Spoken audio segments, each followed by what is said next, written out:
This is Guardian Radio, your station for up-to-the-minute news, intelligent, interactive, and engaging conversation. 96.9 FM. The views and opinions of the hosts and guests are their own and do not necessarily reflect the position of the management and staff of Guardian Network.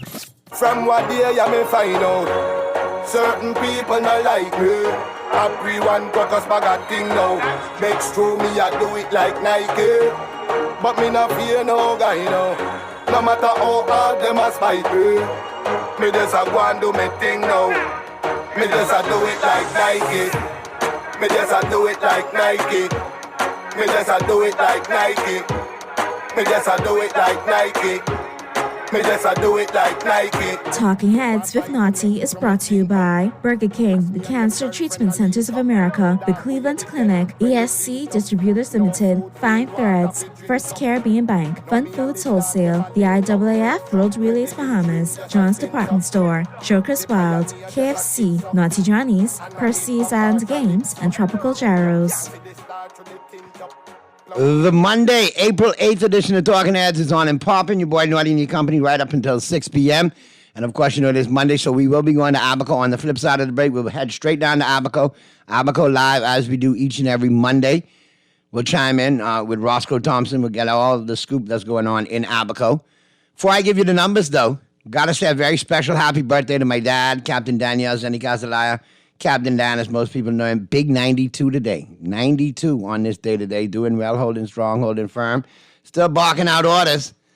Still think this the Emerald Series, so, you know, he's having a great day. And everybody reached out and said, make sure, you know, wish him happy birthday. We did that for you, man. So, you know, just want him to have a great birthday. I know he's listening. We love you, Pops, and happy birthday to you. Enjoy this and many, many more. All right, the lines are open, 323-6232. 325-4316, 325-4259 in New Providence. Toll free in any one of the family islands, 242-300-5720, 242-300-5720. Text lines powered by BTC, 422-GR96. That's 422-4796. Stream us live. Take us wherever you want to go. GuardianTalkRadio.com. That's GuardianTalkRadio.com. Cable channel 969, BTC Flow channel 612. That's how you get it in. That's how you get it on for fresh news, smart talk all day, right here at Guardian Radio 96.9 FM. But your text is a little slow today. I said he's 92. Now run, box it. All right, with the island game. All right? Yes, man, text. I appreciate it. I'll convey those messages, man, for sure, for sure. What about blessing me for making sure he's straight, though, text? How about that? All right, let's get to the break. Flip side of the break, we'll be going to Abaco, and we'll be chopping it up with Roscoe Thompson as the Monday, April 8th edition of Talking Heads continues right after this. Attention ice cream lovers. Are you ready to elevate your springtime indulgence and taste of luxury with Haagen-Dazs? For a limited time only, treat yourself to the quality of Haagen-Dazs ice cream for just $8.99 per pint. Yes, you heard that right. Indulge in the finest flavors without breaking the bank. This exclusive offer is available at all Lickety Split and Super Value locations. Experience the premium quality of Haagen-Dazs at an unbeatable price. Spring has never tasted this good. Are you ready for the best of the best? Keep the Vibe Alive Music Group up for sound promotion, and Guardian Radio presents the best of the best Rake and Script Explosion Concert. Mark your calendars for May 11th as Super Club Breezes grounds ignite with Bahamian talent featuring KB, Gino D, Funky D, Veronica Bishop, The Brylanders, Avi, Elon Moxie, and Shine 242.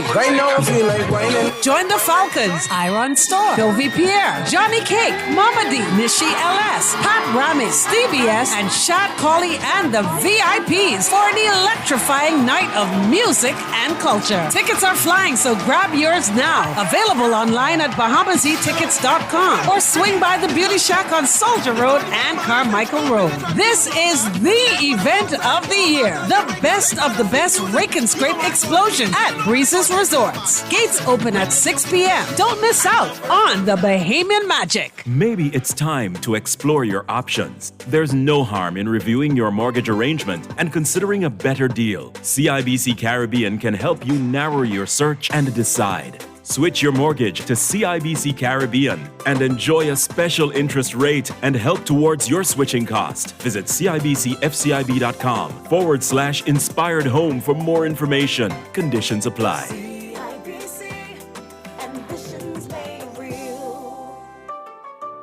Enjoy the flavors of summer with a mega-sized KFC combo and get a secret code for a chance to win. KFC and Pepsi is giving away daily beach bundles of a KFC bag packed with KFC shades, a bucket of 25 KFC whole wings, and a 2-liter Pepsi, plus a weekly cash prize of $1,000. Whether it's original recipe, spicy, or barbecue, get your favorite KFC combo today and mega-size your summer fun. KFC Nassau, it's mega finger-licking good. This is Guardian Radio 96.9 FM.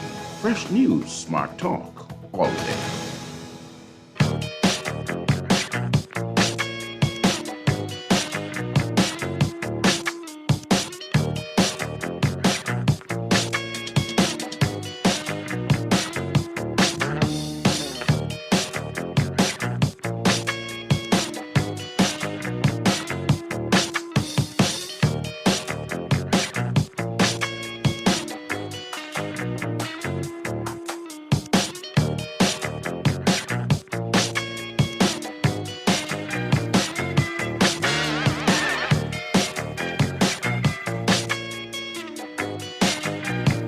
We're back at you on the Monday, April 8th edition of Talking Heads. Your boy Naughty New Company. Let's go down to Abaco. We got Roscoe Thompson chiming in. Roscoe, what's going on, brother?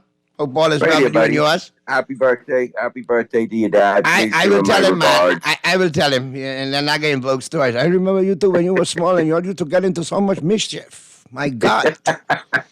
So we ain't gonna talk that. We ain't gonna talk that business. We ain't gonna talk them stories. No, sir. No.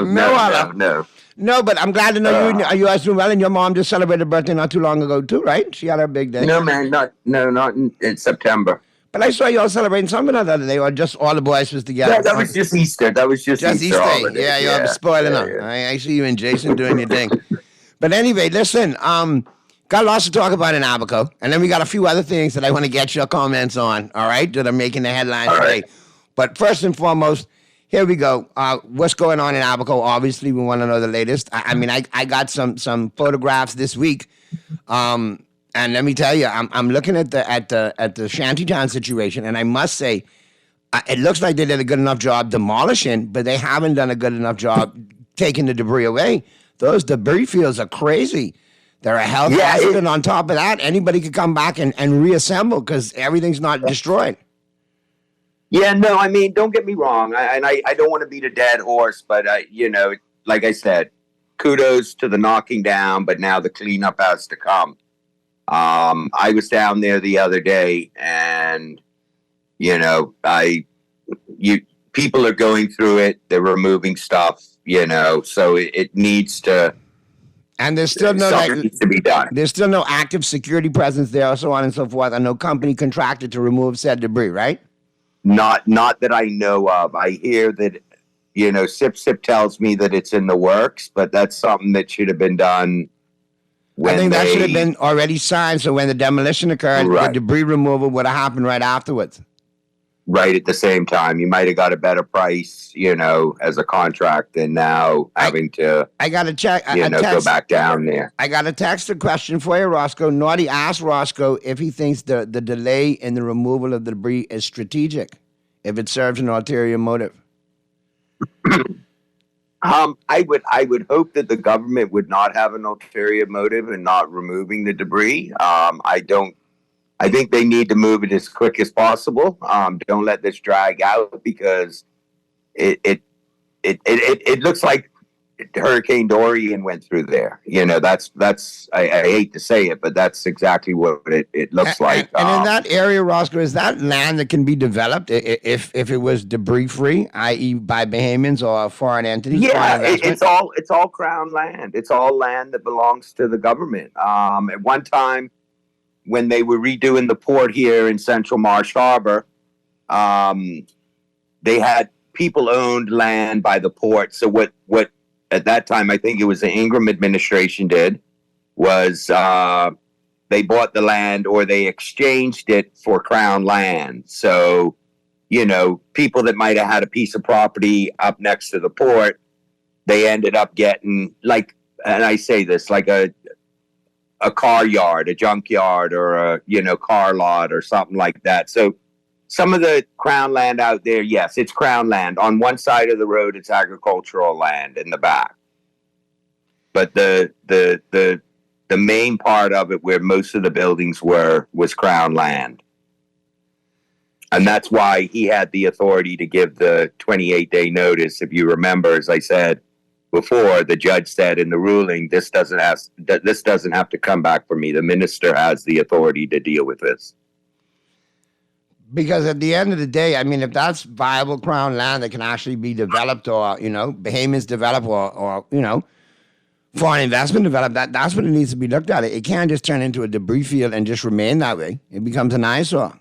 No, I did speak to the MP of Central South Abaco, and he did assure me that it is in the works of, that they're looking at removing the debris. Now, when that happens, I guess we'll just have to wait and see in that regards. But I am extremely grateful that the houses were knocked down. So that's one. As much as I hate to see what's there right now, my only concern is the people coming back in there and removing stuff out of there and, using it for rebuild, new construction somewhere else. And that's what, a lot of people have concerns about that. That's the major thing jumping up, because if you look at the borders over the last 2.5 weeks, I mean, we are definitely under siege. You see the illegal migrants return, 267, 259, 100 and some. They're coming in bunches, not the usual 10 to 15 variety, 10 to 20. No, they're coming in bunches, in droves. Yeah. And I get the desperation in Haiti. I get the climate down there. I understand people don't want to, have to. They want better. They want to live a peaceful life. They don't have to go through what they go through just to live and survive. I get all of that.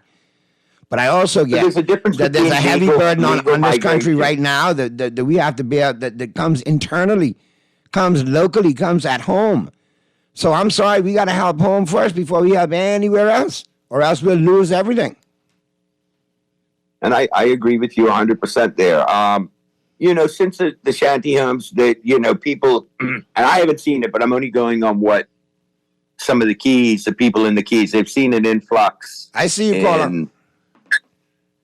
Go ahead, they see an influx of Haitian nationals, or, people moving back, because there's nowhere to live. So there's been a little influx, happening on our surrounding Keys since the demolishing of the shanty towns.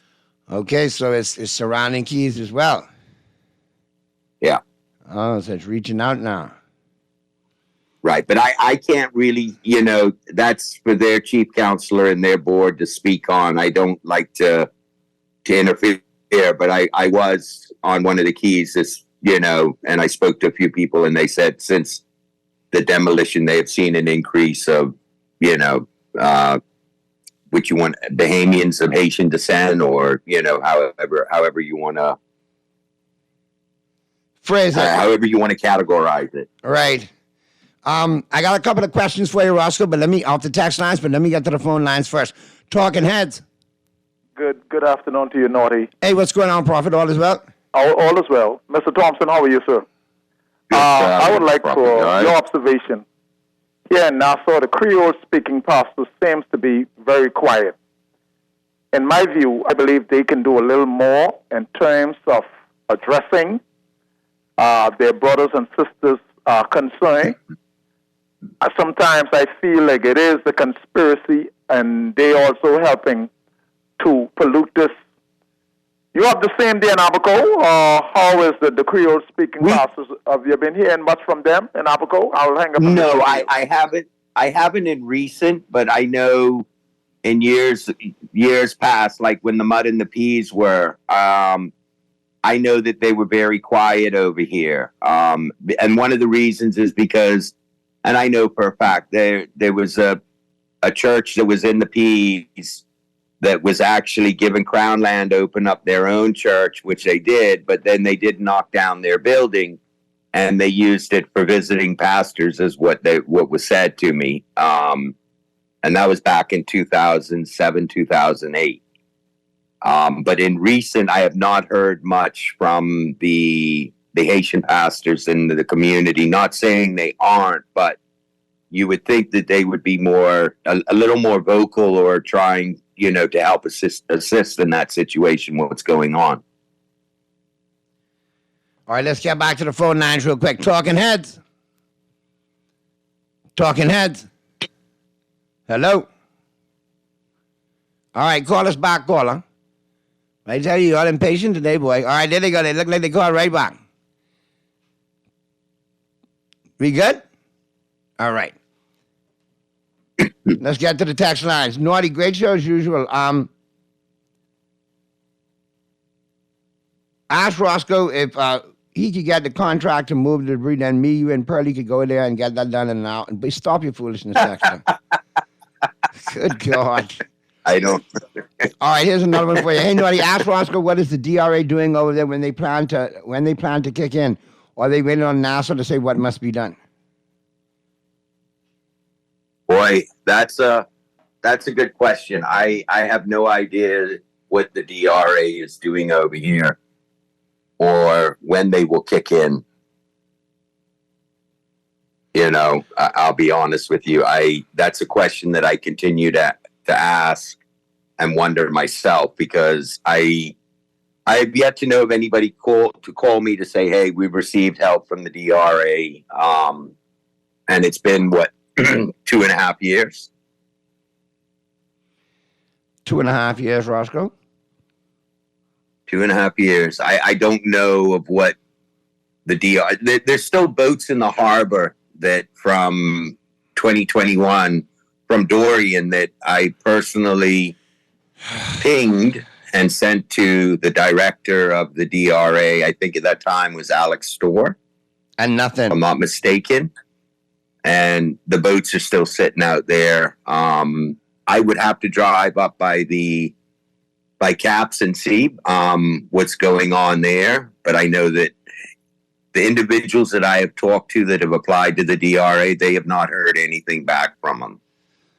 All right, let's get to the phone. So I do not know what they're doing. Are they still doing assessments? I don't know. After 2.5 years, it's a long time for assessments, man. That needed help. All right, let's get to the phone lines. Talking heads. The quality days talking voice along with you and your guest and all. Hey, what's happening, Brayman? All right, yeah, thank God for life. All the time. We need justice, law, and order in this country. I have a problem in which the police does not deal with, and I always call in the police with this guy.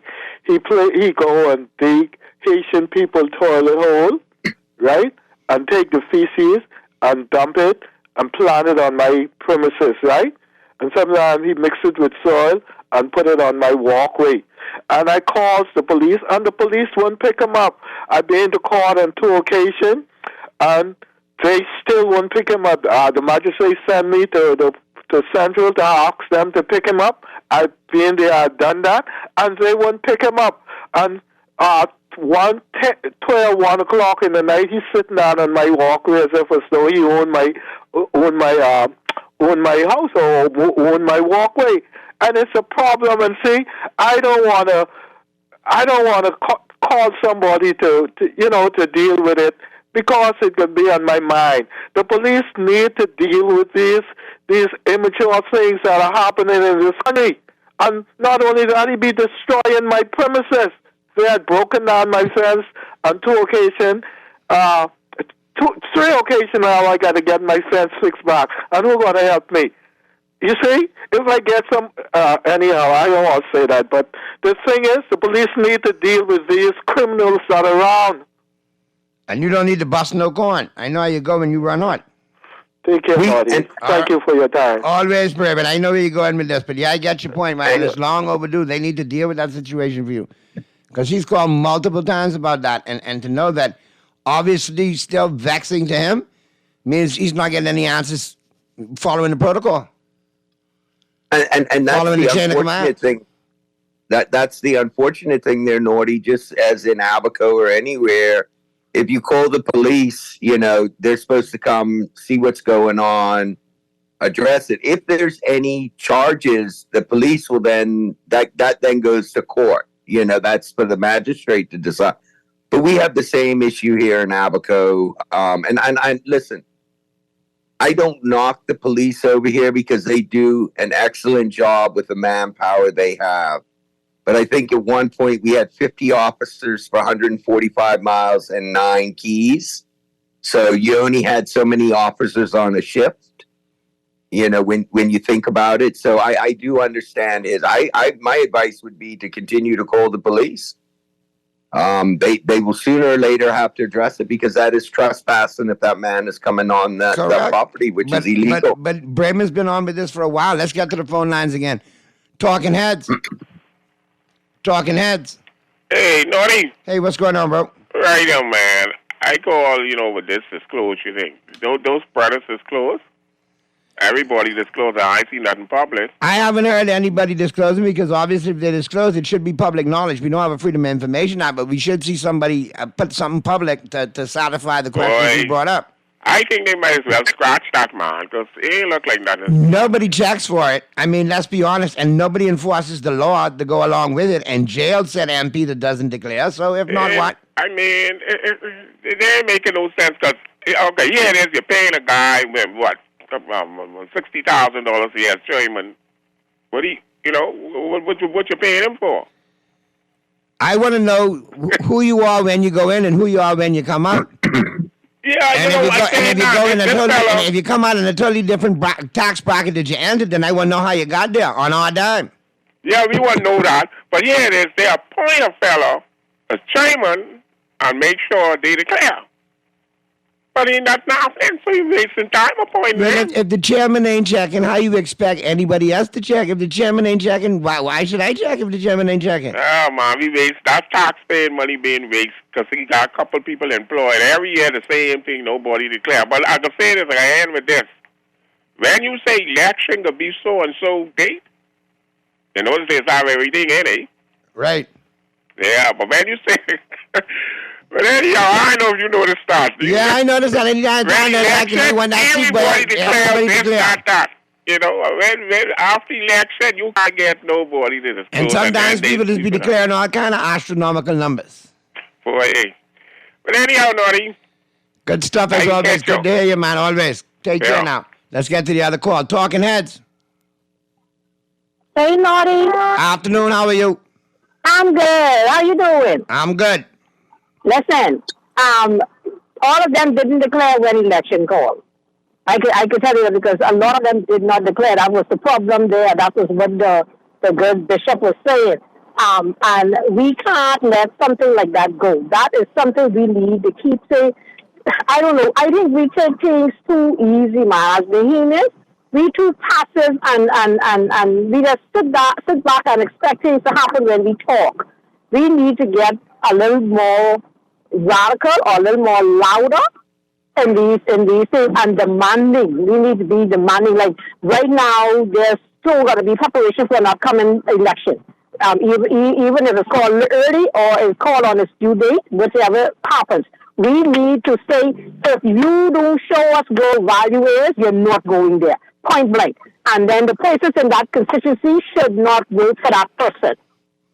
That's what I see. How about now we make some noise and find out who's declared and who hasn't declared, and if you have declared, give us the information and let us see it. No, but they usually publish it. Because from the other election, from 21 election, a lot of those MPs did not publish. All right, then, and without a proper Freedom of Information Act, we have nothing to put pressure on them with. But we never got the list of names. We need to name and shame these persons, and the Prime Minister, well, never mind. I'll say Chester Cooper because that's as close as we get to an actual Prime Minister for the last couple of years. Boy, you all going there? Yeah. I hear now rumbling out of the same PLP camp too. Fair, I hear them same rumors. Yeah, you see, it's the only one you could find. Wow. That's sad. That is very sad. Let's keep an eye on that. All right, good stuff as always. Let me get to these other calls. Talking Heads. Talking Heads. Yeah, hello, what's going on, Naughty? Hey, what's going on, 52? All good with you, man? Yeah, right, you're going to get a little blood clot. All right, well, take your time and rest yourself. Ignorance, but I'll get to that another day. But good afternoon to Roscoe. Yeah, listen, Naughty. Good afternoon, Fitzhugh. You all right? Yeah, man. All right, that's a little surgery. Listen to me. Naughty. What is so for me? Last caller, I like what he was saying, but I cannot accept that. The lady, I always love what she's saying. We are passive, right? Not me in particular, but the thing is, I was hoping that we can have the power to cohese, to do what is nationalistic. But then I'm afraid that the caller before the lady, I'm afraid that we might adopt a state of learned helplessness and, just being so pathetic that we just accept. Bramwell was on the air today and he said some things and he said I blame us, and I agree with him. So I want to show up everybody in some incompetency here on all administrations in the fact that Governor DeSantos, whether he's a racist or not, that doesn't matter to me because he's not a friend of mine. I experienced racism in Georgia before I was the age of 11 years old. But what I'm saying is he did pass the Shantytown Act law, which made it illegal to squat. So I was so embarrassed by that in the fact that for the past 60 years or whenever, the government hasn't found the willpower, gonads, whatever, wherewithal, whatever, right, to do just that. So I thought he set a great example on that, Naughty. So maybe they should take a look at that, pass the Shantytown Act where just make it illegal to squat and get rid of the problem all in one versus all of the mindless rhetoric for 60, 70 years. You see what I'm saying, Naughty? I with you. Yeah, but that's what I'm saying is I saw this with my own eyes. But see, the problem with that is 52. It makes sense, and it's a viable option. So that means it's bad for business, so they ain't gonna use it. We're looking at the internet now with information, diverse information coming in, and people are getting their opinions, and the government is denying facts what's there, and so then that means that you becomes the bearer of truth, the government, the media, etc. So that's frightening for me, man. Bless up. All right, man, 52. Be safe. Good stuff as always. And feel better with that surgery, man. Talking heads. Talking heads. Listen, I only get one statement to make. Give me charge of the nation's money, and I tell them to make their laws. Can you repeat that? Because you were breaking up a little bit, caller. Give me charge of the nation's money, and I tell them to make their laws. Did I hear you correctly? Put you in charge of a nation's money, and then you'll say who makes the laws? I say, give me charge of the nation's money, and I tell them to make their laws. That statement came from a banker called Turn your radio down a little bit, caller, because I really can't hear you. That's why I'm repeating it, and I want to hear what you're saying, but I can't. All right, give me a minute. I mean, I appreciate you having us on and listening, man. Don't get me wrong, but just for the call, turn this down. What you got now? Go ahead. That sounds better. You hear me? Yeah, I can hear you now. Go ahead, bro. All I'm saying is, as it relates to what you're talking about, as it relates to what Mr. Lai was talking about earlier, give me charge of the nation's money, and I cannot make their laws. That make sense? Yeah, that's what I thought you were saying, man. I wanted to hear it clear, yeah? You hear me, right? I hear you. Now finish. I want to hear me. Go ahead with this. Okay, so Mayor Rothschild, you know who Mayor Rothschild is? We know who the Rothschilds are, man. We know all about the Rothschilds. So these are people who are in the banking system and all of that. So that's what it is. So don't care what we talk about as it relates to this Hospital Creek Agreement, which was passed in 1955, and then in 1970, you had Paul Castellano, a known Chicago crime boss, that started the first hotel and casino in Freeport, who all of a sudden, because of the ruling seminar... But hold on. You can't go with that brush, because wasn't Meyer Lansky part of the first Nassauvian casino? Wasn't all of them all of that crew? What you mean? So that's what I said. I mean, so one set of gangsters ain't no better than the next. They all was gangsters. What's it? So ruling seminar, who passed the Hospital Creek Agreement in 1955, and then in 1970, Paul Castellano, a known Chicago crime boss, started the first hotel and casino in Freeport. So, in my view, my opinion, the two farming that 260 acres of land in Freeport, they wanted to see him. So again, give me charge of the nation's money, I can't make their laws. You don't get it. All right, you too, man. But you didn't tell me, what about the portion of land that, administrations have controlled, not controlled by the port in Grand Bahama? How they been looking? with the F&M and the PLP, and more importantly, the PLP nowadays, since the administration on a record, how they got the areas they responsible for looking. I mean, tell me with the same conviction you're talking about with the port doing, tell me what they doing too. Because, I mean, you can't call and tell me about, Castellano if you don't want to talk about Lansky. Because all of them was privy to it. Peter is no better than Paul. Roscoe, what you got? No, I agree. I can't argue with you on that one, Naughty.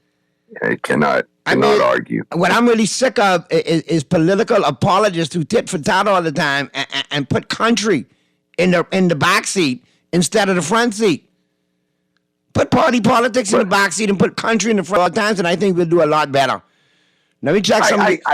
Go ahead. I agree with you. The problem with that is I've always said Bahamians come first. So, but when a general election comes out, when that red and yellow machine get going, or, whatever machine, it's very hard.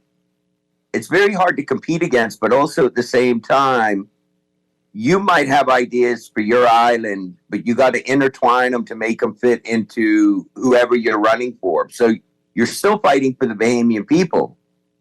But, as you get in Parliament, if you don't get a cabinet position or a ministerial position, right, you're just a backbencher. But in all of this... Now, what information do they pass on to their backbenchers? Do they caucus before a vote? I mean, even look at the last incidents with, them not giving the opposition the time to speak in the House for a rebuttal. I mean, come on, if the F&M was in power and the PLP wanted they would have shot, that would have been bigger news than what it was. How conveniently we decide to protest things. Let me check the text lines real quick. Naughty asked Roscoe, is the immigration forceful over there in Abaco? And what is it? What's coming from the MPs from Abaco? What are they saying? Can't hear from them. I hope they wake up soon. I guess he's referring to the MPs. Yeah, and I don't know what I do know. Immigration is not, to me, in recent, it's not. I don't see the presence as what I did a year ago. I don't know why that is in that regards. Now, I did speak to the MP the other day, and, as he said, and I don't, he's doing what he can to continue to fight is what was passed on to me, and it's sometimes very frustrating. It is aggravating, man. Let me get to this other text. Government have auditors of its own? If so, why are they hiring places like Pricewaterhouse, Coopers, etc.? Good question. Auditors for what, though, Texter? Give me a little more context on that. Because I know you might have to, the specialty, you look at some specialty things. But look, with the cat drag in early. But we got Perry coming in early. Who does it fall under, Naughty? One of your talkers, and I is it the Attorney General or the Parliamentarian Commission that looks at who's declared and who hasn't declared? I think we need to get to the bottom of it, because at the end of the day, if the law is broken, they need to be, taken, before the courts, just like the law says. We got Pearly chiming in early, but how you getting here on a Monday, but what's happening? I was, in the area. They said, let me just stop by. Because I was going to say, I'm peeing your bed or something, mate. No, I said, let me just stop by. What happened, the Dodgers get blown out or something, mate? They did get the crap beat at us last night. That's why you here. That's exactly why you here. That's why. You're trying to wake it up. Trying to get that out your system. I miss you too. Don't say it like that. No Diddy. No Diddy. No Diddy. No Diddy. All right, cool. No Diddy. Once it's a no Diddy mess, it's all good. They have an auditor general, which is like the internal auditor of any company. And then they bring Pricewaterhouse as an independent auditor to verify. So that, just like any company does it. But now that you're here, Pearly, what's your take on this whole scenario that's swirling? We're talking Abaco with Roscoe. Hey, Ross. Obviously. The DRA in 2.5 years. Hey, Pearly, you all right, buddy? No, I'm great. How you doing? The last time I was on Monday, you weren't feeling too well. How you feeling now? I guess you're great. You're on air, or is it just naughty? No, a lot better. Look who got jugs. Look who got jugs, boy. No, but 2.5 years, no DRA involvement, nothing, no movement whatsoever there. That's kind of the norm around the country, isn't it? You got the shantytown situation. They demolished the shantytowns, but the debris fields are still left there. Like I said, we can't get out of our own way. No, we can't. But that happening everywhere. Is not a lot of things are not getting done. Yeah. I mean, the hospital, other places like that. So it's kind of sad. Okay. What did they do with business license in a lot of the businesses this year?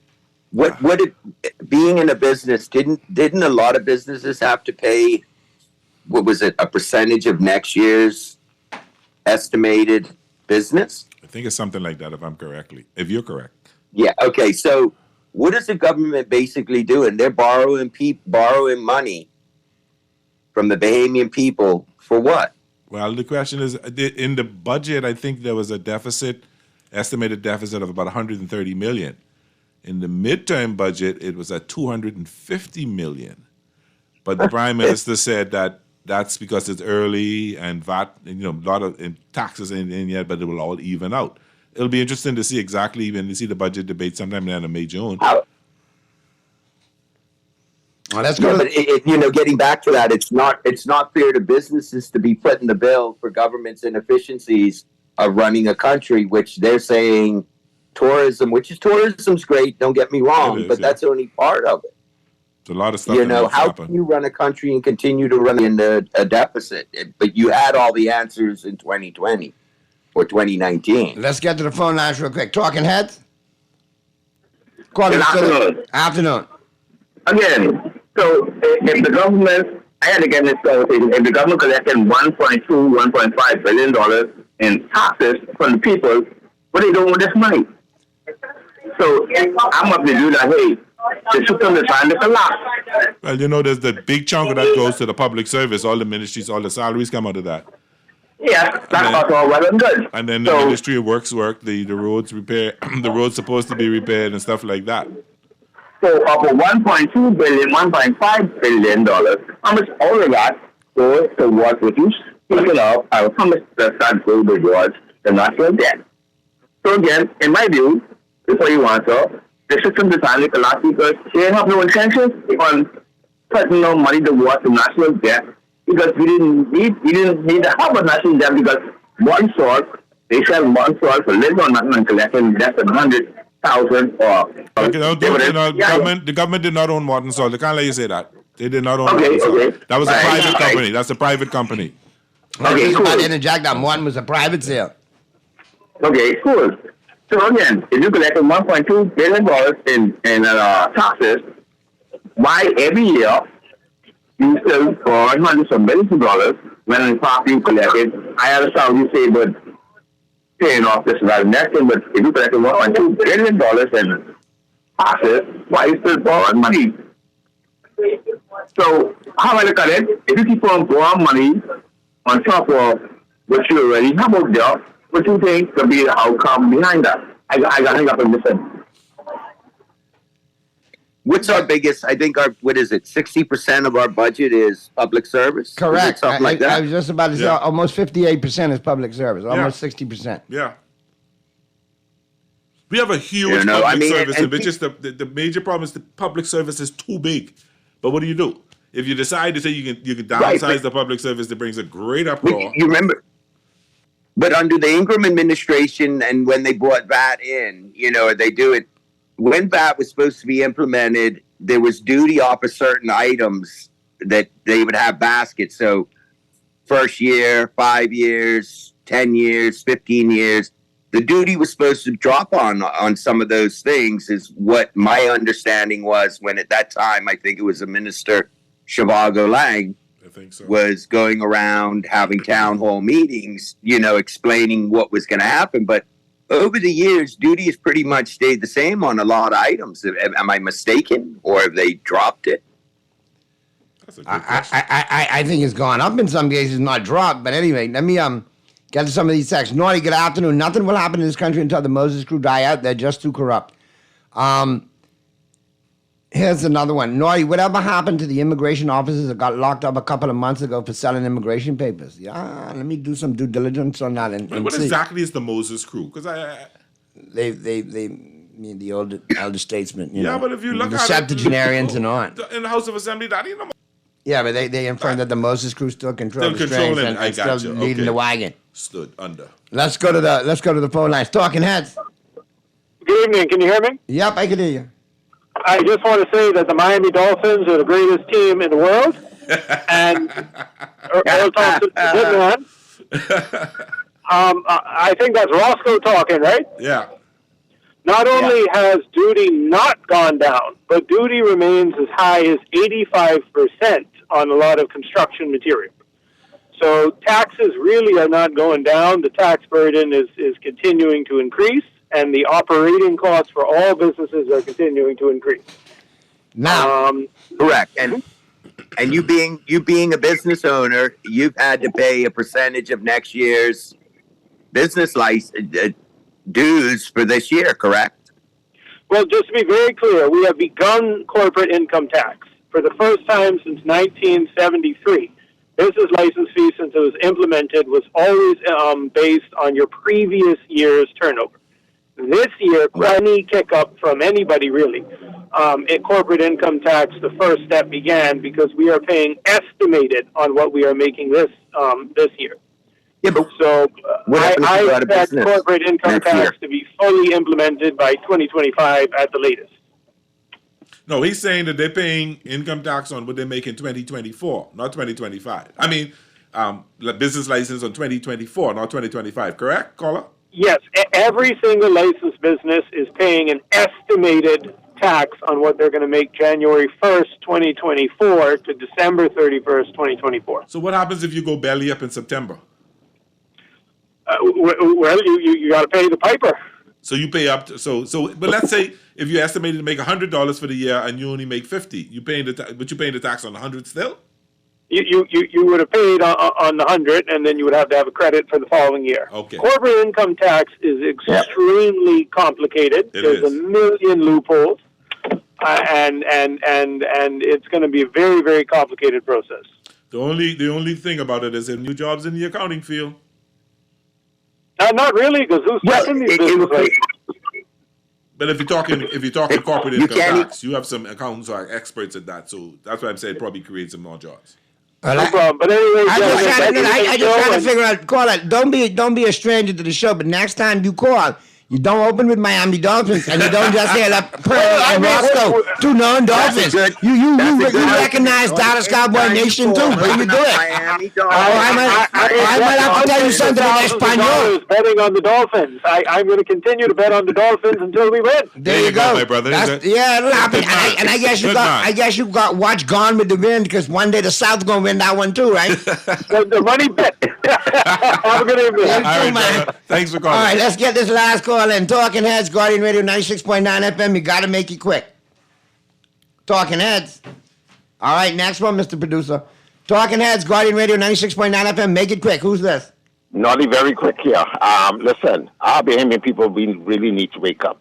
What was always ask yourself, if VAT was introduced in this country, what did the government at the time said was the premise for VAT being introduced on the backs of the Bahamian people at that particular time? And it was supposed to directly go to pay down on the national debt. That's all I can say. National debt.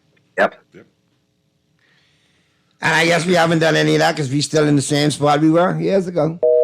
Yeah, and Jeff was quick today. Go ahead, Roscoe. Didn't Wrap the it up, 'cause article we gotta come get out? to No, but I mean, didn't the article come out recently? I think 2026, between 2026 and 2030, most of our loans or our payments are due at that time. It's a big chunk of money that the government has to come up with and generate.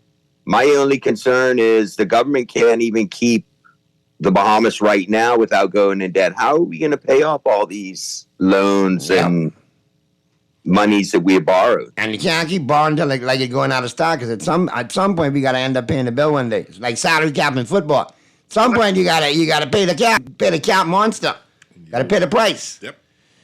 Anyway, let me just add this one in. A good day, Naughty. The port said they don't owe the government nothing, but I know that Fred Mitchell put the government up to this going after the port. He's a problem in this country. Listen, we'll touch everything Grand Bahama tomorrow. You know, we got the Freeport Report. Sarah Kirkby and Darren Cooper will be chiming in.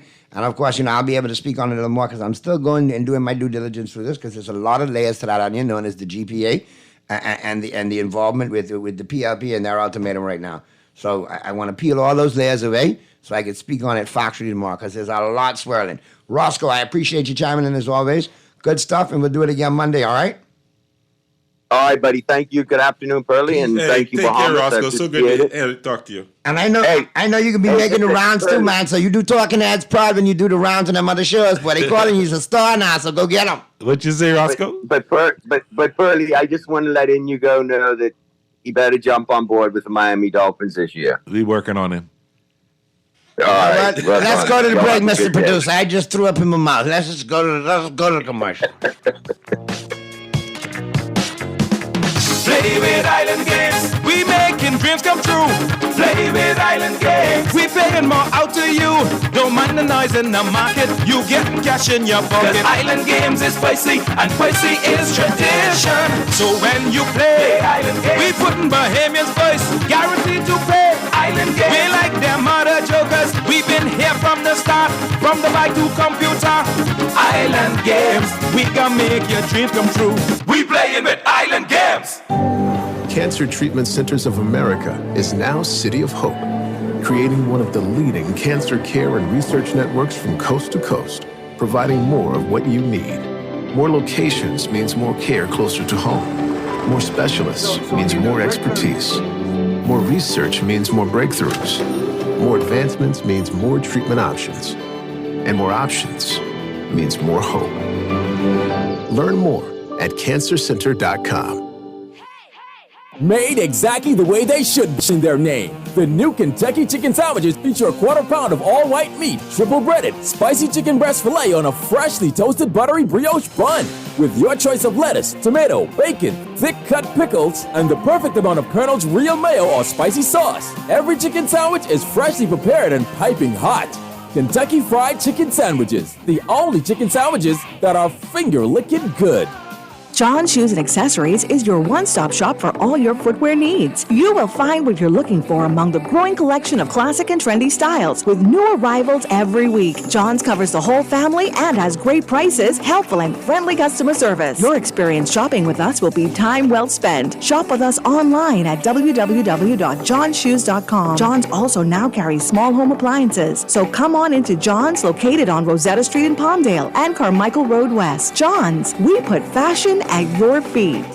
Bring your 5 friends, bring your gal. Come witness history in the making at the 2024 World Athletic Relays Chase the Sun, Paradise to Paris, happening here in Nassau, Bahamas. Hundreds of the best runners from more than 40 countries will compete for their place in the 2024 Paris Olympics, May 4th and 5th at the Thomas A. Robinson National Stadium. Get your tickets early at worldsrelaysbahamas24.org or at the Andre Rogers Baseball Stadium box office. This is Guardian Radio 96.9 FM, Nassau, Bahamas.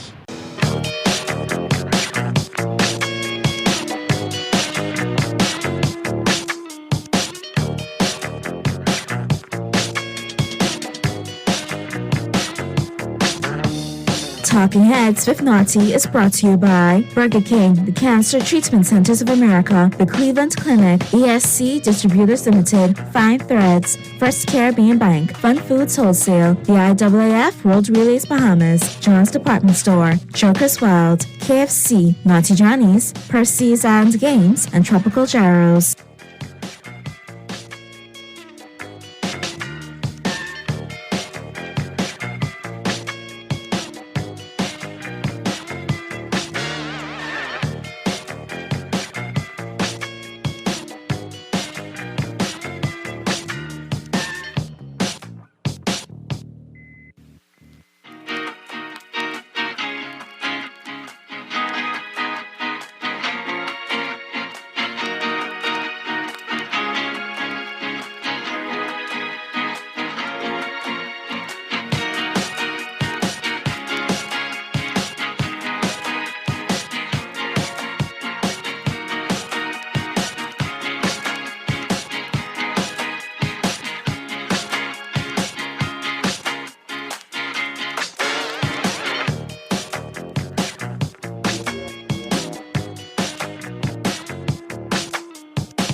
We're back at you on the Monday, April 8th edition of Talking Heads. We're into the 5th time. You know we're talking sports. We ain't got to wait for Purdy to chime in. Purdy's here today. Oh, I'm right here, in the house. What a Dodger cut skin will do to you, boy. Of course, you're not sleeping. Come in on a Monday, boy. Lordy, I had a fantastic, super duper, apple looper, great weekend. Nothing's going to change that today. That's good, man. That's good. I'm happy to hear that. Even though that Dodger loss was a big one. That can't even phase that. Okay, all right. You know what else part why you was happy too? You watch homegirl go down to Dawn's Daily. No, actually, I was quiet as kept. I was pulling for Caitlin. We could talk, because Stat Boy was hot too. You and Stat Boy was hot because Caitlin lost. But I was happy because Dawn's Daily won. We talk about that in a second. Yeah. But call IC, we'll get to you in a second. Today in Sports History, all brought to you, of course, by Naughty Johnny's. On this day, April 8, 1911, the first squash tournament was played at the Harvard Club in New York City. 1974, Hank Aaron hit his 715th home run to break Babe Ruth's home run record. 1975, Frank Robinson of the Cleveland Indians became the first black manager of a Major League Baseball team. 1987, the Los Angeles Dodgers executive Al Campanis resigned over remarks he had made while on ABC's Nightline. Campanis said that blacks may not have some of the necessities to hold managerial jobs in Major League Baseball.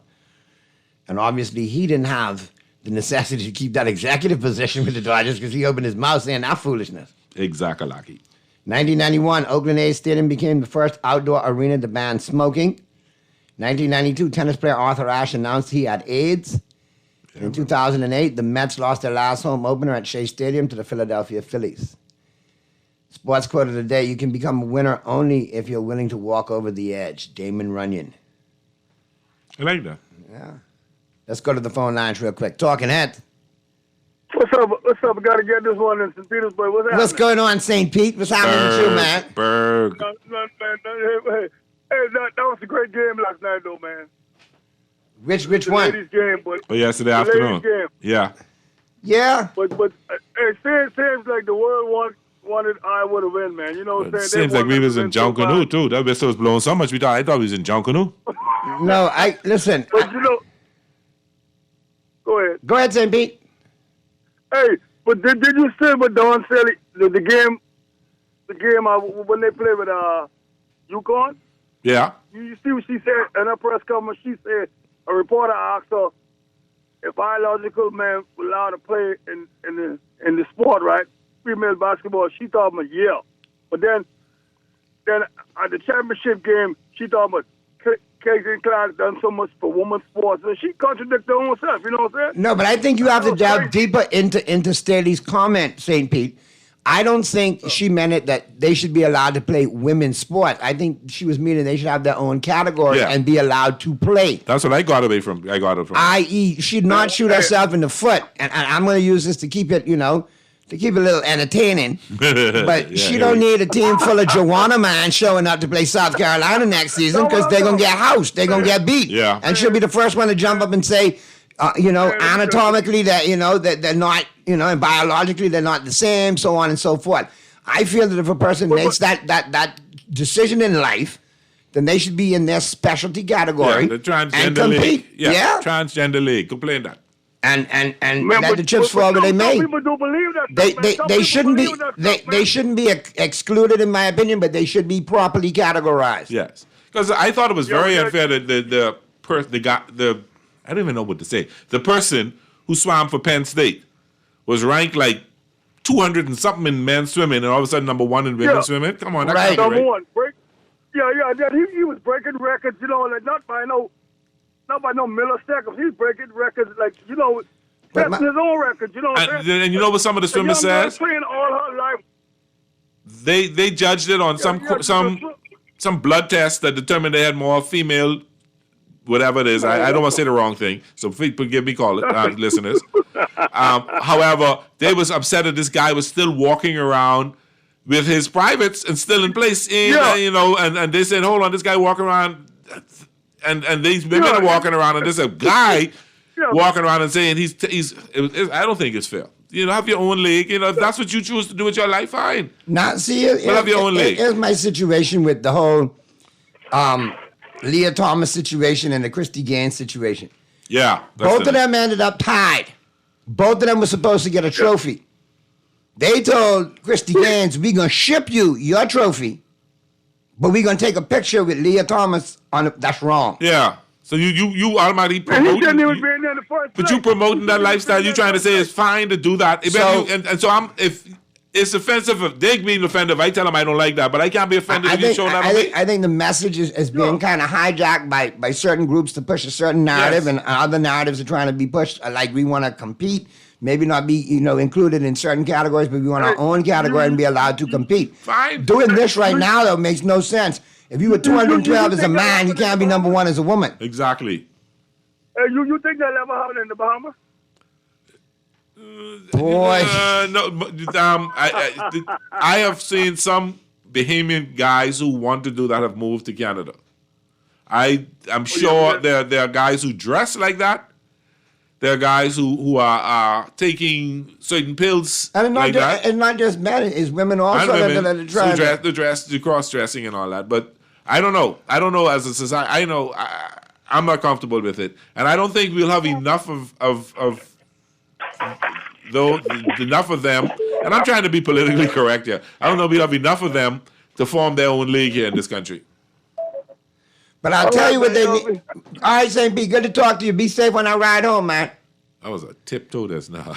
Look, they need to get it right. Because all I'm saying is, if you have individuals, and I'm a firm believer, each person has a right to whatever they want to do in life. Just don't force it on me. I may not agree with you. I may agree with you, but that's my decision. Exactly. However, let's get it right. Let's categorize it correctly. And let folks get on with their lives. Yeah. Male athletes, female athletes, and if there's going to be a transgender category, so be it. Fine, go ahead. But you got to get it right. And I'll tell you why. Because if you don't get it right, then you end up with like Bruce Jenner winning Woman of the Year. And last time I checked, he didn't have certain female parts. And I'm thinking that's the main criteria to be Woman of the Year. That's my view. So let's get it right. And let's get on to getting it where it needs to be, because there's a lot of area here that gets off sports into other issues that, is way off the sports topic. Exactly.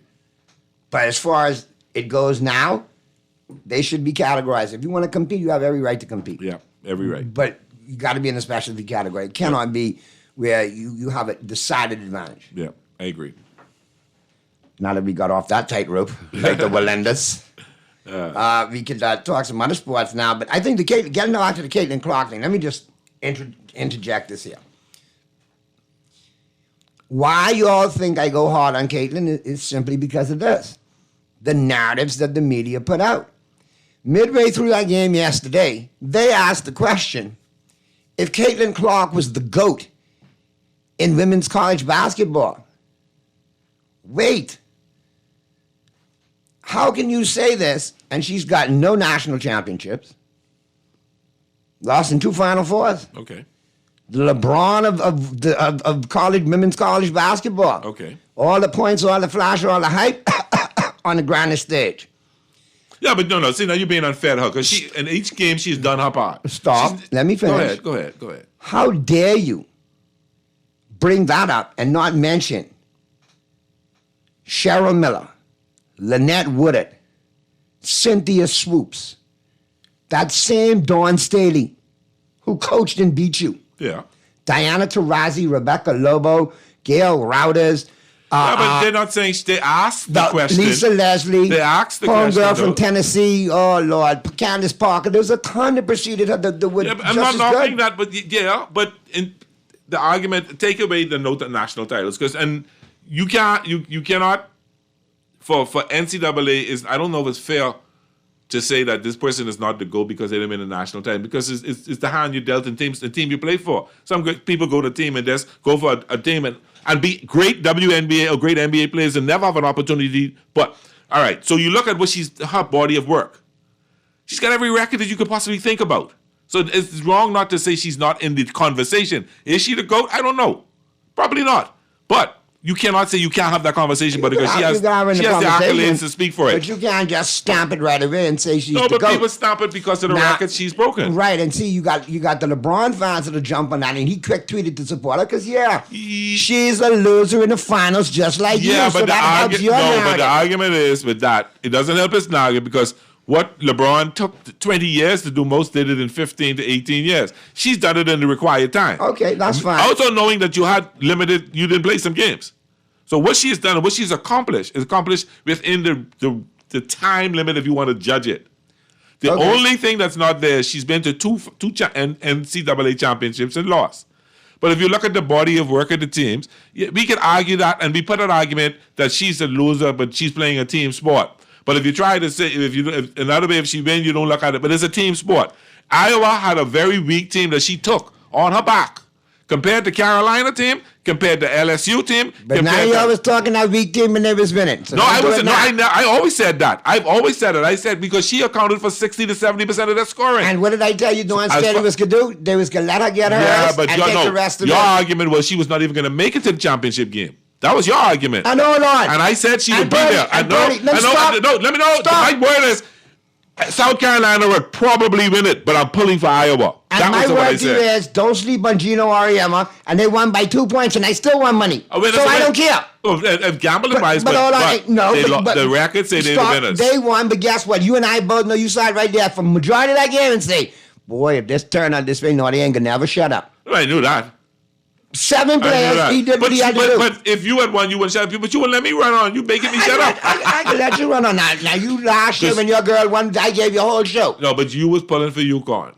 I was pulling. You put for Dawn Staley in the championship. Okay. And them too, but I can be honest with you. What's going under the radar here, okay?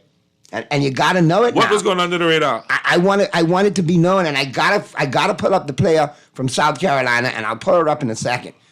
But 30 points in that game from Caitlin, right? Yes. 18 in the first quarter, 12 the rest of the way. And she had a 2-point quarter. Their home girl from South Carolina locked her behind down. The freshman did do that. The same, no, not the freshman, the sophomore, the same one who the year before, she said, go ahead and shoot it. We'll give you the shot. You suck. And that girl became a meme.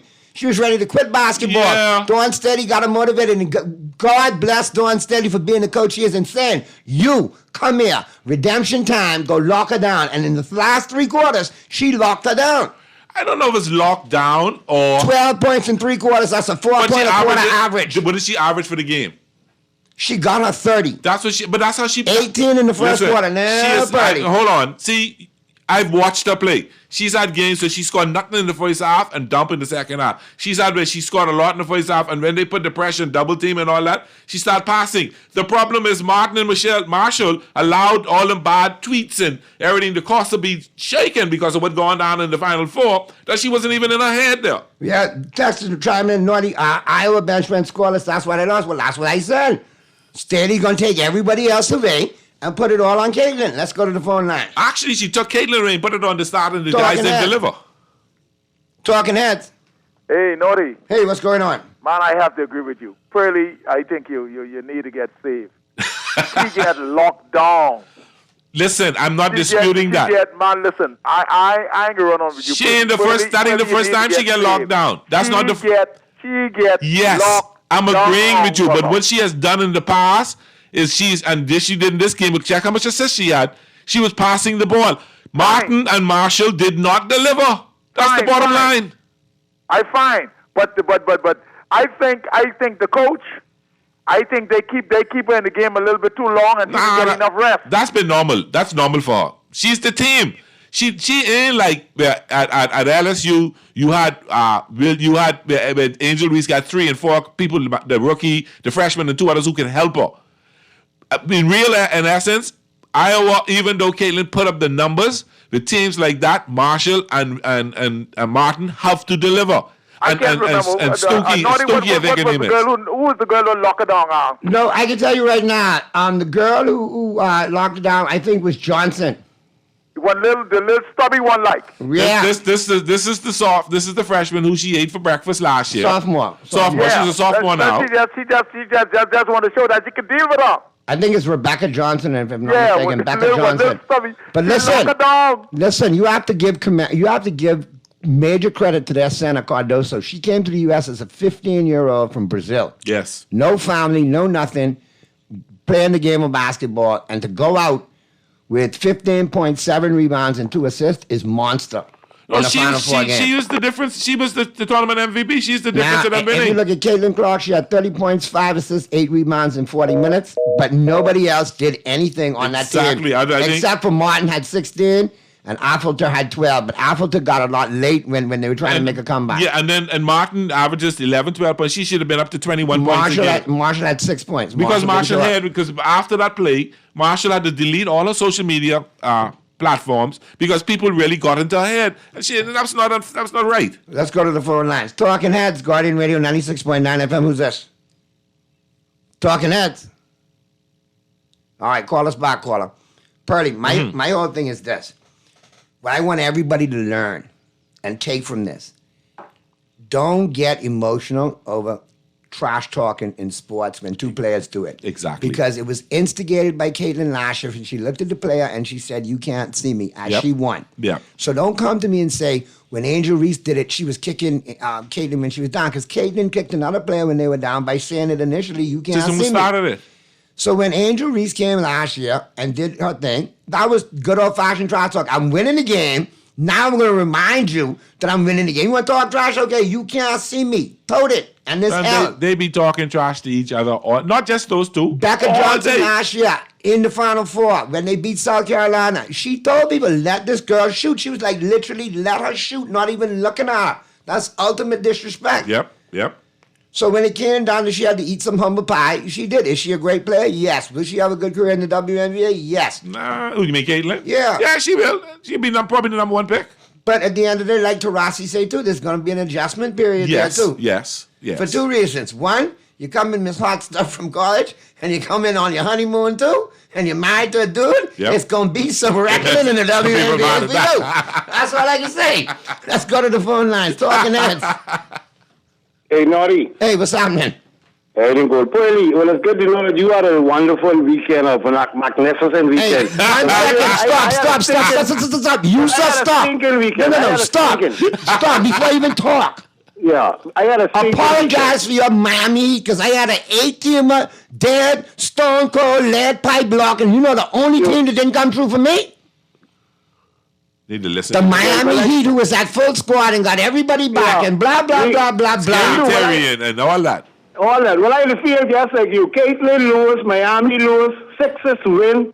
I only feel good last night when Lakers lose. That's only what make me feel like good. Well, last night, I felt, I was upset the Lakers lost because they're now 7-5 without LeBron. I was upset LeBron didn't play again. Ben is a big team. He always finds a way out. What saved my weekend for me, to tell you the truth, and I think you'll appreciate this too, was watching a young man by the name of Cody Rhodes win WrestleMania and hold up that belt, and it brought back memories of seeing his daddy and his older brother Dustin at Waterloo with Charlie Johnson and all of that. And Dusty never won half the titles he should have won. He gave them to Ric Flair and made sure Ric Flair was the guy. Yeah. But to see Cody do that for the family last night was great stuff. That was my weekend. Well, I missed that. Well, 80 to get stick in his eye, check in his eye, and then. But hey, that big South Carolina big setter, that's 6'7" setter, but you can't do nothing with her. Neither do we. She's senior?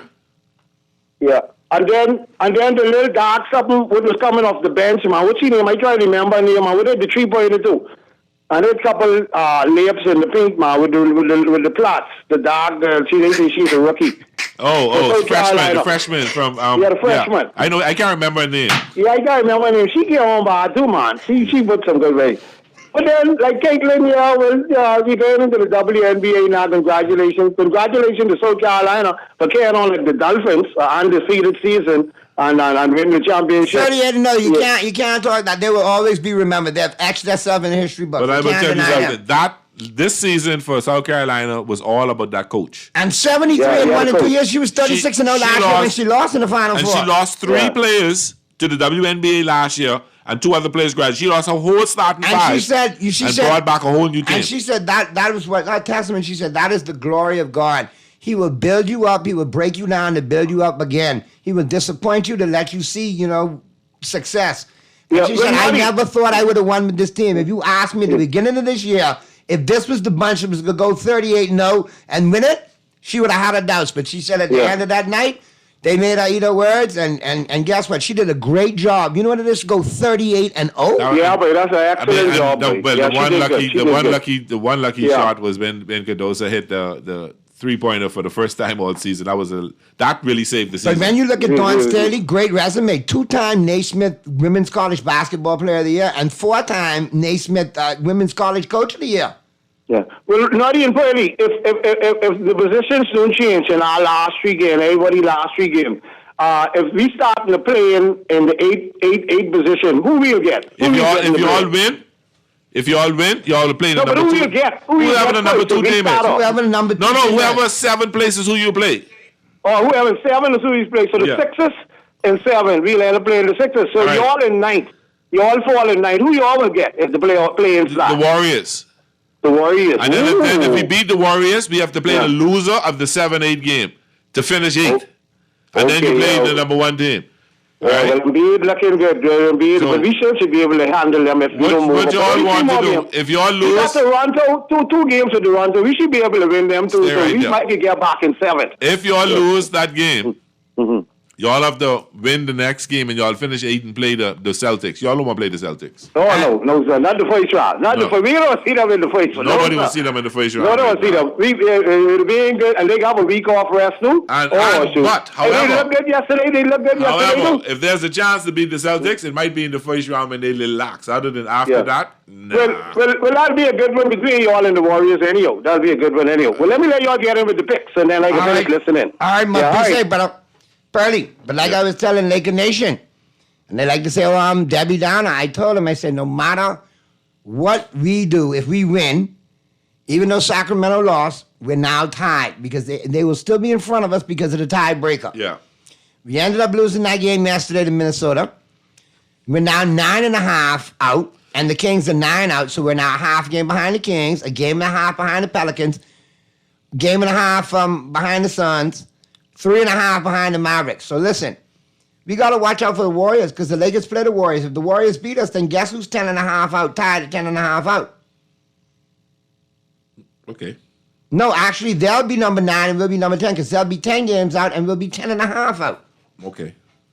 All that would mean is that we play in Golden State for the play. Either way, right now we're probably in a place. And my thing is, it boils back to my point. 6 years LeBron's been in LA. This is going to be our 3rd time in the play-in round. That is not Laker basketball. That's not Laker. Let's be honest, Freddie. Either we hot and we're going to be 1, 2, or 3, or we ain't making the playoffs. Man, you can't expect these teams to lose 2 games. Or 3. So if you look at the record right now, the Lakers are 45, 75. They got 3 games left to play. It's going to be kind of hard to close. Okay, so the Kings got the Thunder tomorrow. They got the Pelicans on Thursday. They got the Suns on Friday. Yeah, but Pelicans lost 4 out of 5. Yeah, but they're battling now. So then they play the Trailblazers at the end of the day. So look for them to probably beat the Trailblazers. There's a chance they can lose to the Thunder, and the Suns and them can battle, and the Suns might beat them. So there's a chance for them to lose 2 games. There is a chance. Who the Lakers got? Hold on. So now the Lakers got They got the Warriors, the Grizzlies, and the Pelicans. You got to run the table. You cannot afford to lose any of them games. You got a problem. You cannot afford to lose because if you do lose, you're gonna be 9, 10, and you may have to play in Golden State. And you might even have to play. You might even drop from 9 to 10. Yeah. And have Golden State, like you say. So you got to beat the Warriors. State. You must and have to beat both. You have to win 2 of these 3 games. Mm-hmm. You better try to win 3, 4, or 3 of them. All right, I got a text for you, Pearly. I want you to take a breath. I think you know who sent this text, but that's why I was laughing earlier. Oh Lord, here we go. Naughty, you call yourself, you and Pearly Kornhaja and Bill Bond. You need to change Pearly name to Jason Whitlock. He's just like the king of raccoons. He's in there singing Caitlin praises like all day. Pearly singing just like Whitlock. Really? I believe I know who that is, you know. I believe that's Jeff. I don't know if that's Jeff. I believe that's Jeff, because that's the same number that's be sending the Dodger hate to you. Okay. I believe that's a good, and he laughing his head off, so yeah. Whitlock.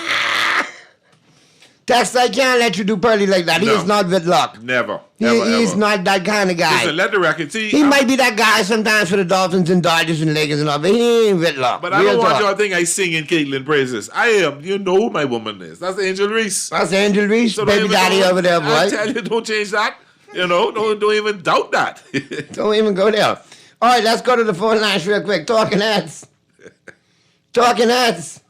Hey, Naughty, what's happening? What's happening, Pearly? Hey, what's happening, Mystery? Mystery, what's happening? Everything good. Look like Caitlin beat a roadblock like yesterday. Yeah, she sure did. Yeah, she gone up against some serious. That's a powerhouse she gone up against. That was the well-coached team. That's one of the best coaching jobs I've seen in college basketball in a long time. All right, listen, that was an awesome game, though. Yeah, it was. I really enjoyed that game. I don't watch women basketball, but because of the hype of Caitlin, that caused me to watch that game. That was an awesome game. The LSU Iowa game had the most watched, 12-point-some million watch, and then the UConn Iowa game had 14.2 million watch. They're the two best. I don't know. I haven't seen the numbers for this game, but they were the two best watches in women's basketball history. And she still did a good job, though, 30 points. Yeah, they had a good game. The help didn't help. Right. Okay, and I think that's Iowa's one chance to make it.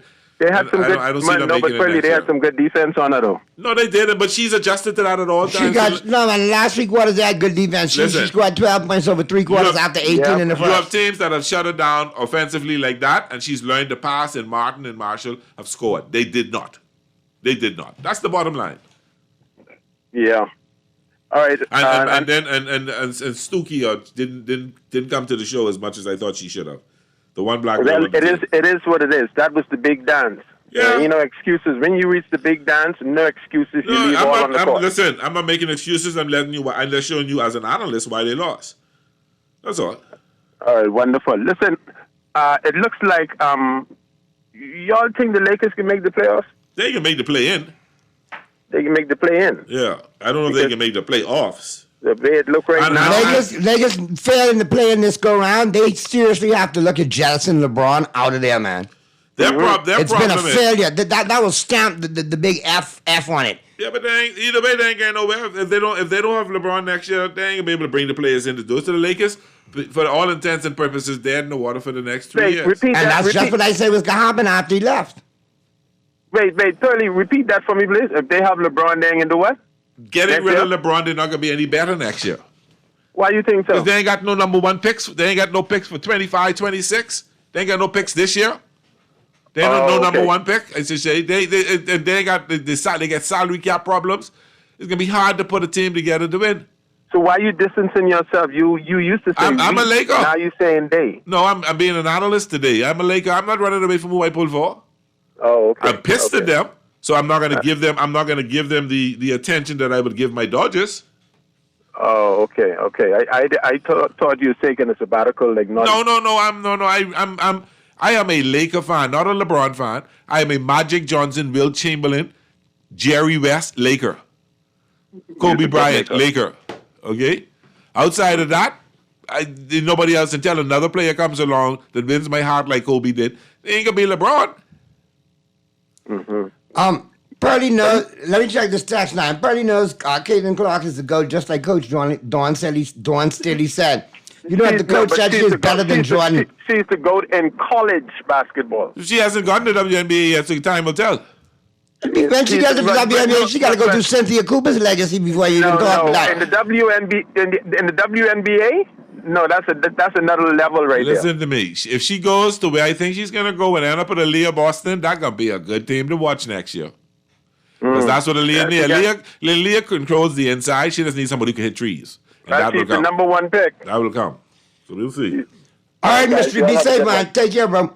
Hey, Naughty and Pearly, how is it that LeBron always is missing those big games? But watching the next game, he'll play like nothing is wrong. Please, Exactly. he needs to leave L.A. That's what I said last night. I actually did not even watch the second half. I was so pissed. Hey, come on, Naughty man. and Pearly, don't worry about the Flu-like Lakers. symptoms. Bronny is coming to save them. Don't text the show no more or call me no more. If you texting me with that foolishness, Listen, wipe your fingers because you're typing You're not allowed to curse. You're not allowed to curse on radio. No, don't chime in with that no more. You might as well say the F word if you can say that. I rebuke that in the name of Jesus. Like I say, you might still say the F word if you can say that, Dexter. Now Don't do that, man. We got the final 13 going home. They're talking about Bronny James today, declaring for the draft. Calipari to Arkansas. Yes, you see that? And your girl Caitlin to the WNBA. Colin Cowherd gonna break it down. Let's see how that goes. You see Calipari, and you know what? I don't know how they worked it out because if Kentucky had fired him, they had to pay him $32 million. Correct. So now he's going to Arkansas. He's probably going to make $10 million a year. And notice one of the big-time recruits from Kentucky declared in the transfer portal this afternoon. If he's not headed straight to Arkansas to be a plug-and-play starter, my name ain't Naughty. I tell you. And you see Van Lit joined the portal from LSU, the point guard they brought there. She could go, though. Bye. Oh, speaking of, you'd be proud of your nephew. I believe I know why he liked Caitlin. Not Caitlin. I believe I know why he liked Caitlin, but I believe I know why he didn't say nothing but South Carolina. That's that boy? It's that boy. Uh-huh. You see the blonde gal from South Carolina? Yeah. Ooh, Lord of mercy. That boys go quiet when she's on the TV. You know, you all need to leave up on Caitlin. Hold on. I said, boy, I got to talk to Uncle Pearly about this, boy. Hey, call me Stat Boy. We have to have a He talk. will know that look. Pearly knows that look. We'll have to have a talk. I may have to hook up. I say I got two of them now, Pearly and Stat Boy. That's my boy. On female basketball players. God. Hey, good people know what to do, man. There you go. Anyhow, let's get into the NBA tonight because Pearly, we got a plethora of games. Man. This is season coming down, so look, everybody playing. Mavericks against the Hornets. I like the Mavericks to win in the money line. Okay. Mavericks let me down, but anyway, go ahead. Can't lose. I like the Mavericks. They're playing well. Yeah. They're playing very, very well. And listen, the Kyrie Luka dynamic is scary, bro. They're gelling at the right time. Hold on. Go ahead. Pistons by Sixers by 14.5 over the Pistons. I could take the Sixers to win, but not by 14.5 because Embiid was making appearances at WrestleMania last night, so I know what's going to be in Joel head today. So we'll just take the 76ers to win. Raptors at home. Pacers, 9.5-point favorites on the road. The Raptors play well in Toronto. I like the Pacers to win this game, but not cover the 9.5. I am very lost here. Are you sure they're playing today?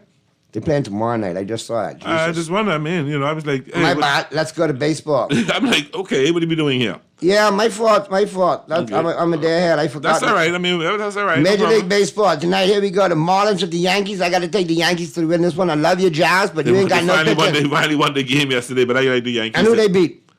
He walked off. Then he walked off. Walked off, but he had a homer yesterday. No, I think he had a home run, but I think they lost. Did they? I thought they won. Let me double check it. They won 10-3. Yeah, they won 10-3 beat the Cardinals. 10-3. Okay, there you go. All right, so they got one. But see, now, you pitch Lucero, the only good pitcher they got pitching tonight. That could be an interesting game. And Cortez. Your pitchers, I go with the Marlins tonight on the upset. Yeah, I got to go with the Yankees tonight, man. You always go with the Yankees. Tigers and the Pirates. I saw that Pirates team play against the Marlins. They got a good team. They got a good enough team. Starting team. They got a good enough team to win this one tonight against the Tigers. Yeah, they're going to win. They're in first place.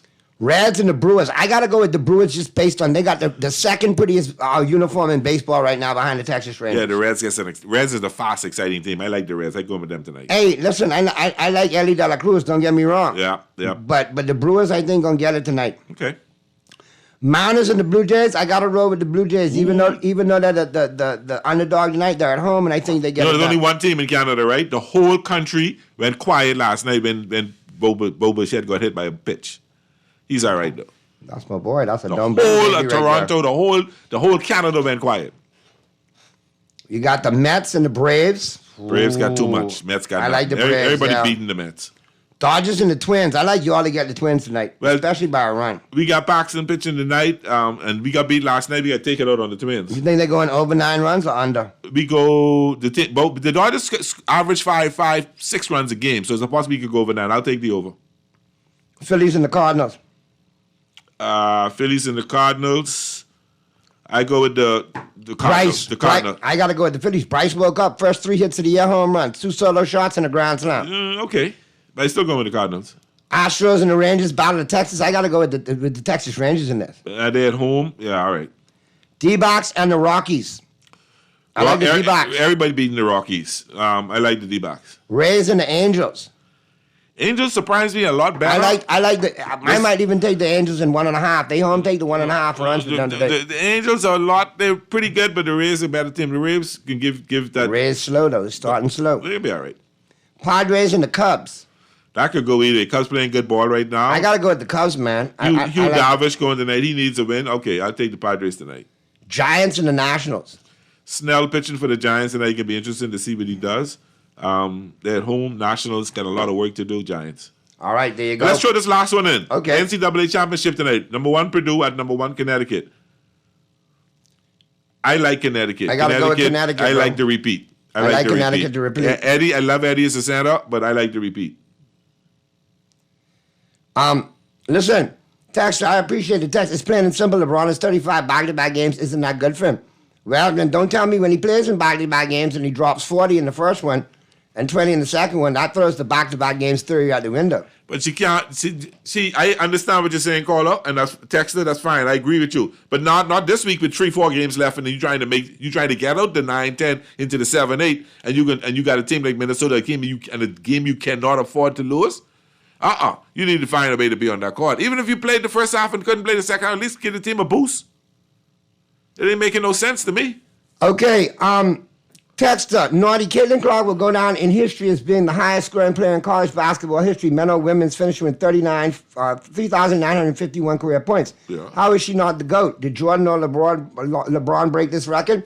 Well, what you need to do, texter, is Google Lynette Woodard and see how many points she scored with no 3-point baskets in women's college basketball. And then we can pick up this debate later on. Yeah, but that ain't fair to say because the records are look at what you score. What you score? Fine. So, well, in that case, then we call Bill Chamberlain the greatest then. If you want to look at score, she scored 3,951. I look at the total body of works. The only drawback to giving Caitlin Clark the GOAT is that she lost 2 back-to-back. She lost back-to-back NCAA titles. That's the only drawback. Other than that, if she had won one of them, then she would be in the argument top 3. But the fact that she couldn't win them, then she's in the argument as one of the GOATs, but I don't think she's the GOAT because she just didn't do what she was supposed to do there. But then it will kill my theory thinking that Dan Marino's the best quarterback ever because they all always showed my face. He never been a title. But, it is what it is. Yeah, that got to be the conversation. It got to be the conversation. You got to have a determining factor. It can't just be stats. And it can't just be rings. You got to have a combination of both. But it is that you go in there and you play. But if it doesn't matter, then don't keep stats. Just look who win. That's it. And call it a day. But anyway, we had our time. Good stuff, Pearly. We'll do it again, man. Appreciate you being live. Yeah, man. No Quick break. On the flip side of the break, Colin Coward taking us home. We're talking Caitlin Clark, talking Bronny James, a couple other things too. It'll be good for you going home. Keep it right, big guy. We'll see you tomorrow. All things Grand Bahama. Buckle up. Be talking everything out of Grand Bahama tomorrow. Grand Bahama News. Sarah Kirk going to be here. Darren Cooper going to be chiming in. It's going to be a hot one. Keep it right, big got it. We'll see you right after the break with Colin Coward. I may well sit in here with you and that.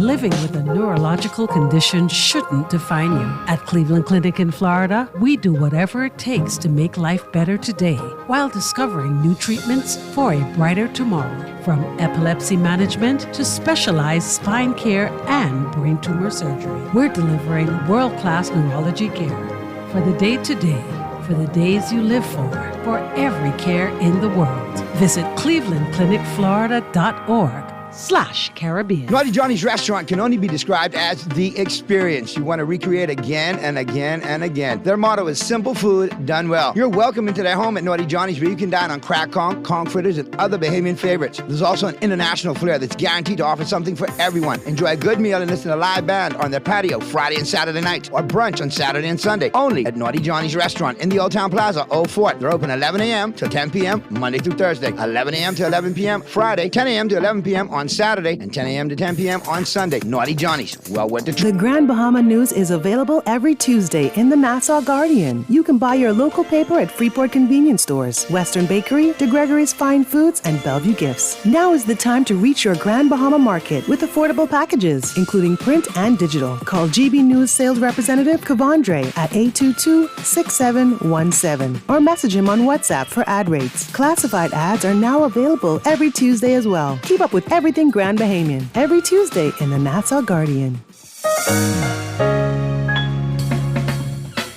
All those loans I had were so overwhelming. Fidelity's debt consolidation loan combined all my loan payments into one easy payment with a built-in savings plan that pays me unbeatable interest. It's time to make that move to Fidelity. Call 356-7764. Fidelity, we're good for you. This is Guardian Radio 96.9 FM. Fresh news, smart talk, all day.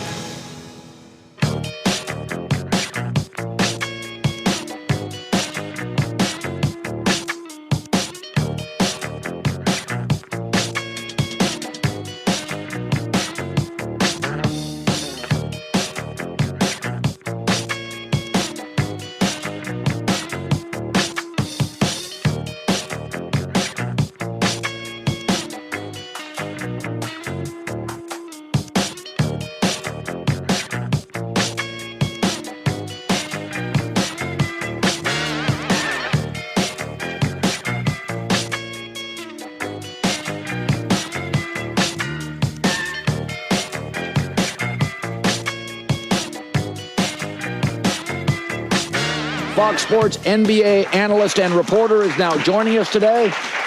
We got so many things to talk about.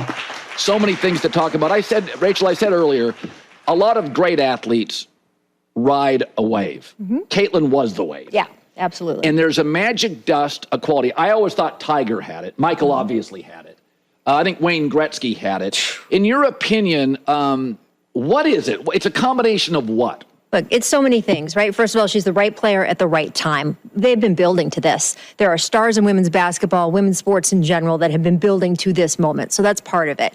Part of it is the way she hits those threes from the logo. It captured our attention with Steph Curry, captures our attention with Damian Lillard, and boy, it captures our attention with Caitlin Clark. And then her ability to play under all of that pressure, all of that attention is part of it too. That's its own skill. We've seen players who have had that much attention focused on them, and they've crumbled. And the fact that she has been able to be such a standard bearer for the women's game at the same time as being a flat-out dog scorer for her team is so exceptional. And I think Game just recognizes Game. That's why all the NBA players are standing for her, because they see what she can do out there. Now, she'll obviously help the WNBA. College basketball has a different feel, but I do feel she'll have some impact, right? Oh, absolutely. Everyone's waiting to see. And by the way, she hasn't even been drafted yet, right? Technically, we know she's bound for the Indiana Fever, but we don't know for a fact, it hasn't happened yet. And yet the Las Vegas Aces, because they're such a super team and there's so much interest in them, have already pre-booked a 20,000-seat arena for next year, for this summer's upcoming Fever Aces game. She's still playing when they booked that arena. She was still at Iowa. They were like, yep, this is what's going to happen. So that's coming to the WNBA along with her. And I just think you're getting a whole crop of women in this class who are going to uplift that league. Yeah, I mean, Cheryl Miller in 83 similarly got $12 million. The league, college women's basketball, didn't sustain the number. Now, the product's much better. Yeah. Generations of encouraging young women to be athletes. The sport's better. I mean, I'm sitting there watching UConn, Iowa, and I'm watching Iowa, South Carolina, and I'm like, oh, this is just good product. Yeah. Like, this is right. So is there a sense that, listen, not every movie is going to be the Avengers, but is there a sense that this momentum will be to some degree sustained? Oh, I think it'll be sustained on many fronts. I think we're going to see women's college basketball continue to get good numbers because people came for Caitlin Clark in this tournament, but they were introduced to Juju. They were introduced to Paige Beckers. They were introduced to other players who will still be there next season. And I think those rivalries built in a world that is not one and done, like on the men's side, people are interested. They wanted to see, by the way, the continued beef between LSU and Iowa this year after what happened last year. Yeah. They wanted to see the continued beef between South Carolina and Iowa after what happened last year. You can't get that in the men's game right now because guys are out the door so quickly. Yeah. I think we'll see it carry over into the WNBA. As I said, we're already seeing it. They're pre-booking giant arenas here. And then I think we'll see it in all of women's sports because if you're, say, a women's soccer league or if you're some other kind of women's professional sport, you can now walk into a meeting with a broadcast partner and say, don't tell me that men won't watch a women's game. Don't tell me that because, look, here's the numbers. This outrated the NBA. I know, by a lot. I mean, it wasn't close. Right. So I think it's going to uplift so many different boats. That rising tide is so huge right now. I also think the men's game tonight will get a massive number. There is something, I always feel this about the middle of the country. They feel ignored. And sometimes it's true, right? Like you watch the network news and any 100%. Network, it's all New York, LA, San Francisco stories. And so I think it's always great when our dynasties are the Packers or the Chiefs. And Purdue, it's great. Absolutely. West Lafayette, engineering school. Here comes Zach Edey. Wonderful. They're not going to win. I don't think so either. I don't think people understand. Zach Edey's great.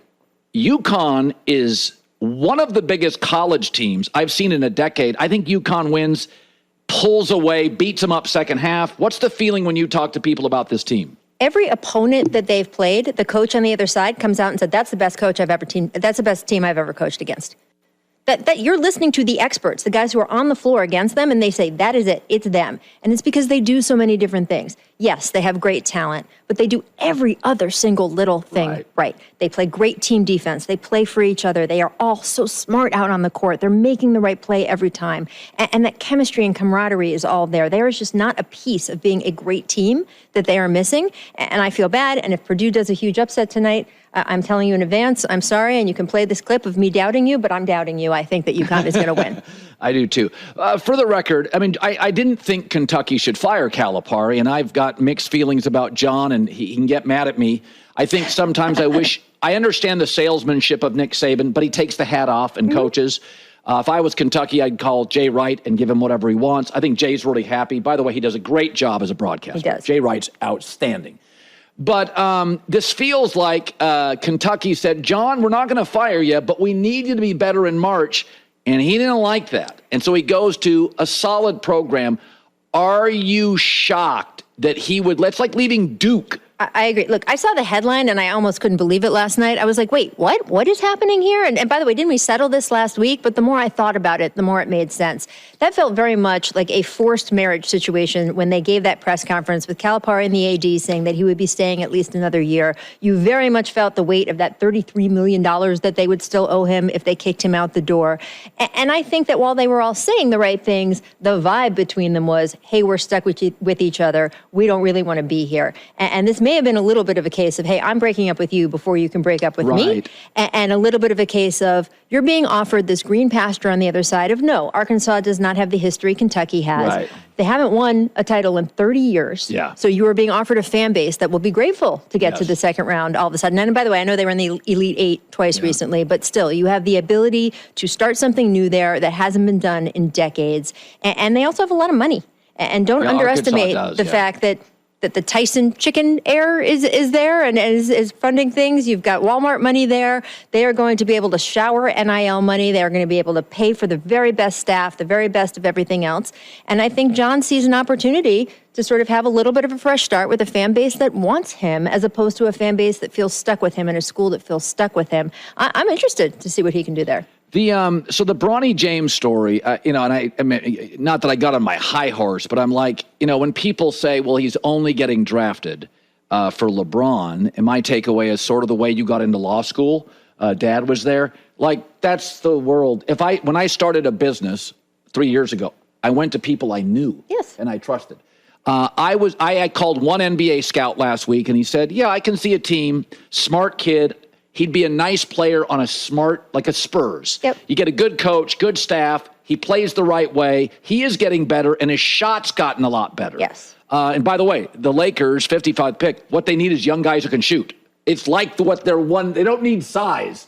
So your takeaway on potentially LeBron and the Lakers, I could see. I mean, you wouldn't want somebody to draft him around where you drafted and not take him. My take is if the Lakers think he's going to get drafted somewhere, they would draft him. Look, if LeBron comes to the Lakers and said, I would like you to draft my son, my opinion is that they will draft his son. I think that Jeannie Buss has shown she wants to keep the stars happy, and I don't think it's a huge risk for them. I like to say in the NBA that second-round picks, they're like singles at a strip club. Like, people do trade them around quite often, and there is no doubt that people have taken chances on late second-round picks that are way more of a wild card than Bronny James. Yeah. Here's a guy who, he has not put up the numbers in college, and he had the heart thing and all of the other stuff, but he has an NBA body, he has an NBA IQ, he has been having conversations for the last 18 years with one of the smartest guys in the game, and he is able to be an on-ball defender. He's someone who could develop with a two-way contract or develop into a rotation player, and the idea that if you took him, you'd be giving up so much, and I can't believe you would do that. Come on, they're not talking about taking him in the top 3. Yeah, I mean, outside of Jokic and Draymond Green, maybe Tony Parker, you can name most of the great second-round players because there's not a lot of them. Right. What you're looking for is people that fit and are rotational. And if it energizes the best player in the game in my city, I'm good with it. Yeah, absolutely. But Bronny, and how special would that be, by the way? I don't have any problem with them if that is what they decide they want to play together. And by the way, Bronny James could decide, and he could turn around to his dad and be like, Dad, can it, okay? I just want to make it on my own. I don't want to play with you. I don't know what's happening in the James household. I'm not there. But if they want to do it, I mean, you remember when Bobby and Brett Hull played together? It's special. It's cool to see. It transcends sports. And why shouldn't we be rebooting for a fun story like that? So I will say this about Doc Rivers. So I like Doc. You know Doc. His rotations. I try not to crush Darvin Ham or Doc Rivers on rotations because I'm not at practice. And there are times that you reward guys for effort and you put them in a rotation. And, I hear people getting upset at Darvin Ham all the time. I'm like, he sees something. He sees effort. I'm going to reward effort at practice.